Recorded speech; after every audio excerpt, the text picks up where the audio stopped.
Biyen Lintang yo sakmene wis karo Pak Kangko, Lintang Kairo kuwi. Salam budaya. Akhir-akhir ini banyak sekali bermunculan sinden cilik berbakat. Salah satu di antaranya adalah Sekar Kirana. Sinden cilik asal Kediri ini mempunyai banyak kelebihan yang tidak dimiliki sinden cilik lainnya. Selain suaranya yang memang betul-betul khas dan lemah lembut, ia sangat luas dalam jogetan dan tutur katanya. Saat pentas bersama dalang Ki Anom Dwijo Kangko, ia membuktikan bahwa ia layak menjadi sinden terkenal di masa mendatang. Baiklah, untuk lebih lengkapnya, marilah kita saksikan sinden cilik Sekar Kirana bersama dalang Ki Anom Dwijo Kangko. Selamat menyaksikan. Asmane sinten, Nduk Cahyo? Mikir ndi mikir? Kudu geblak kae. Sugeng dalu, Nduk Cahyo. Nggih. Paring asma sinten, Nduk? Nggih, nami kula Sekar Kirana. Oh, Kirana.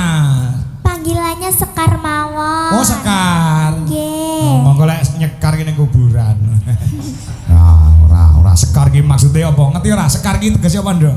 Mboten ngertos kula. Takon karo Pak Dalang Kangko. Nggih, Sekar niku tegese napa? Sekar niku tegese kembang utawa bunga. Nggih, leres. Ya, Kirana ngerti artine? Mboten. Ya takono bapakmu sing jenenge.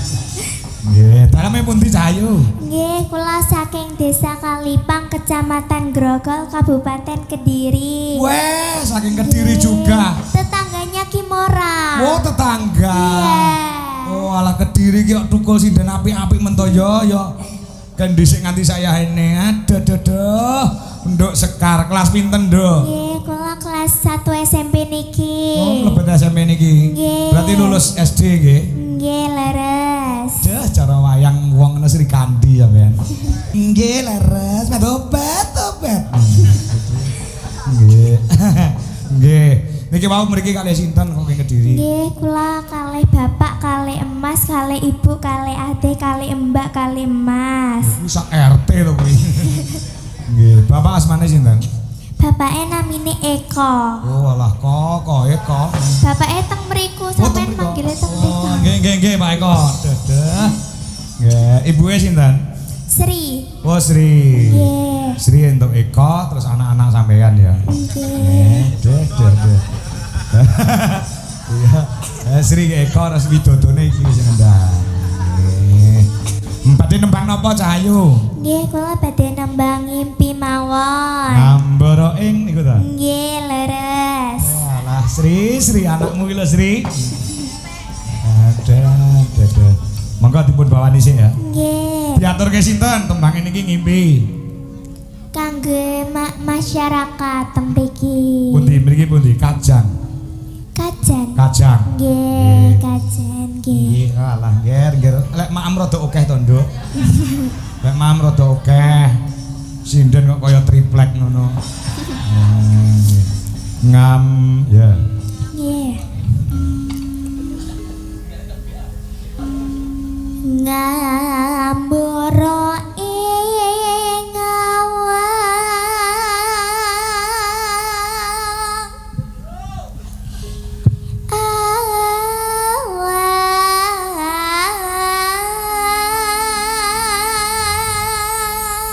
Iki yo apik lho, tepuk tangan buat Nduk Sekar. nggih, matur suwun. Sami-sami.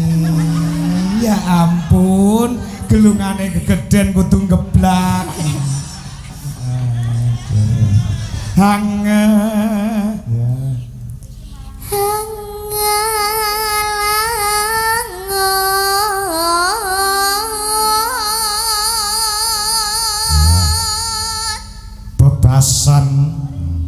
Bebasan tanpa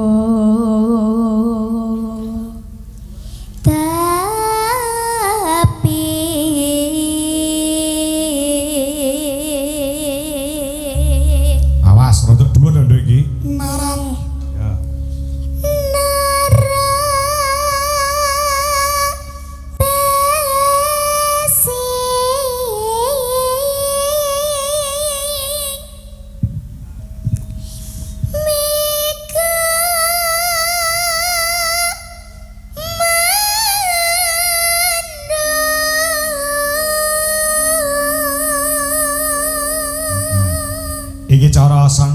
ngono suarane dribble lho. Lah nek Kimura mau brass. Oh, ngono oh. Low. Iya. Mula bodine lek kaya JBL Kimura. Nguwenyak jare. Nguwenyak.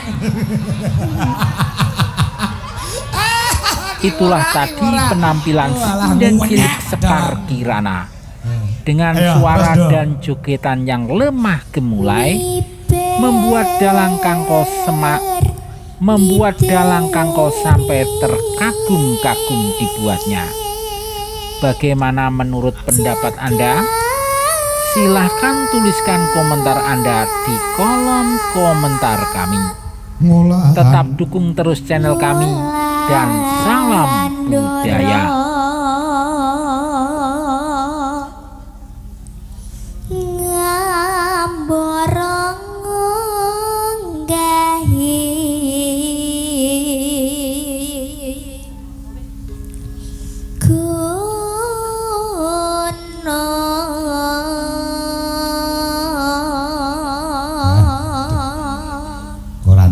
Suarane ya santai, rek nembang ya sak penake. Lah iya.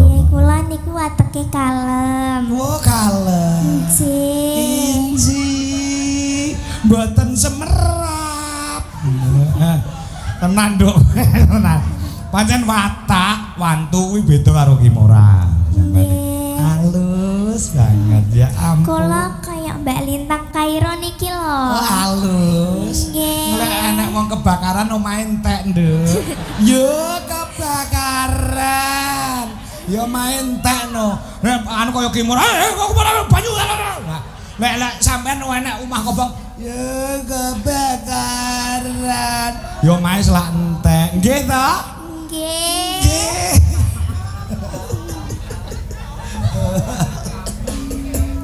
Waduh, cakok unik-unik. Nduk, Nduk. Katungkul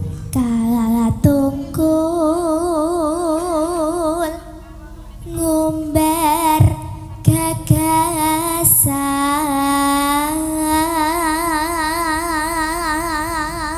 satemah kinawa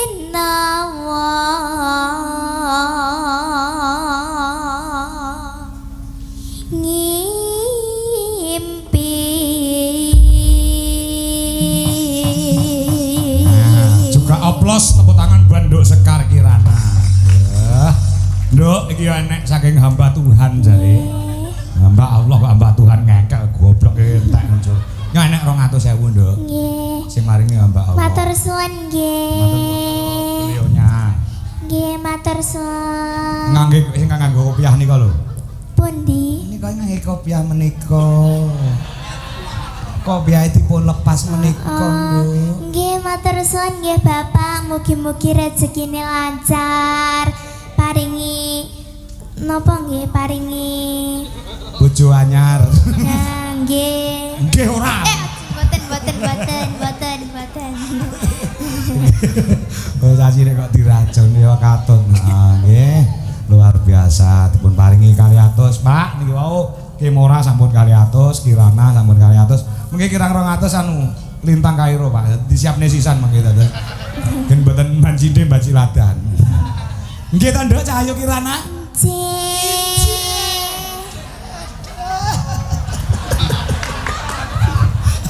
Bocah nek aluse kaya ngono. Heeh, wis lek gede dadi manten ngono wae malam pertamamu. Ya ampun, penak mah. Kayak Angel kayak halus banget tuh Angel. Iya.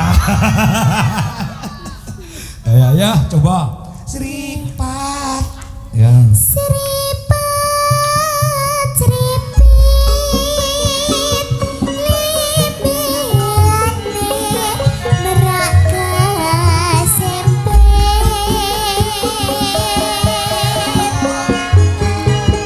Gandas lawas, wirangane halam-lami.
Arjuna dina samangka pangeran saka ngendi pangeran wayang wong ngono kuwi Nggih. inggih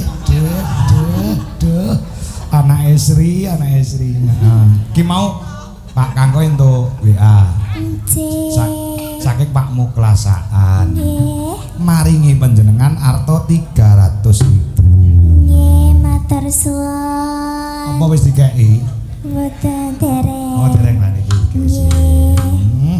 tujune dalange sangu ora sangu kewirangan ki mau ya niki 300.000 Amit Nggih, nggih. monggo. Nggih, matur suwun nggih. Sama-sama. Mugi-mugi rezekine lancar. Amin. Pak Muklasaan teng kamera nika, Pak Muklasaan. Nggih.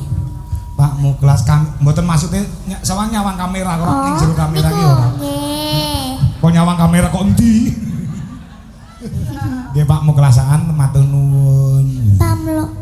Pak Muklasaan matur suwun nggih. Nggih. Oh alanggen nggih sak tembang 500.000. Moko sindenku ki sewengi 250. Nggih. Ya diterima-terimake ya. Nggih. Monggo nembah. Mengke ndangdute napa Cahayu sing apal napa?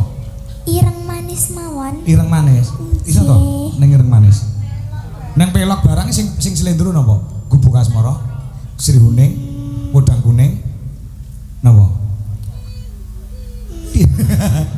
Napa? Gubuk asmara mboten Gubuk napa-napa. asmara, nggih. Monggo dipun lajengaken. Nggih.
lagu kaya wis ngelak.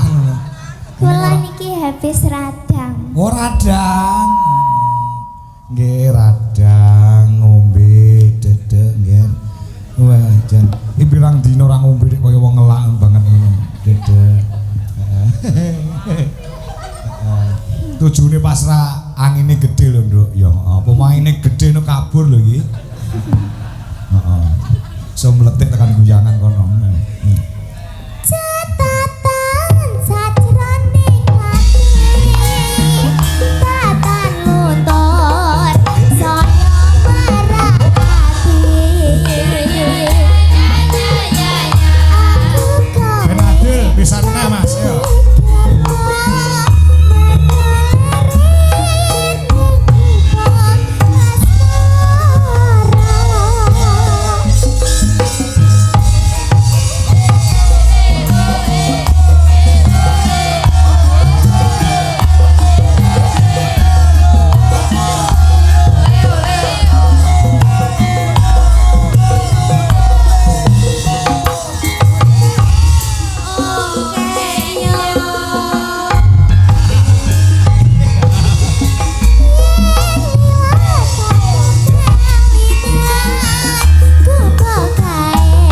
tarik nafas riyen nggih. Oh nggih, ngombena yo entuk, Nduk.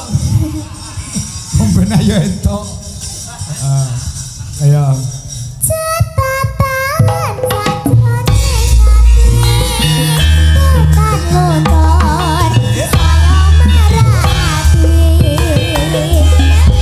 ati bukan motor saya marati aku kowe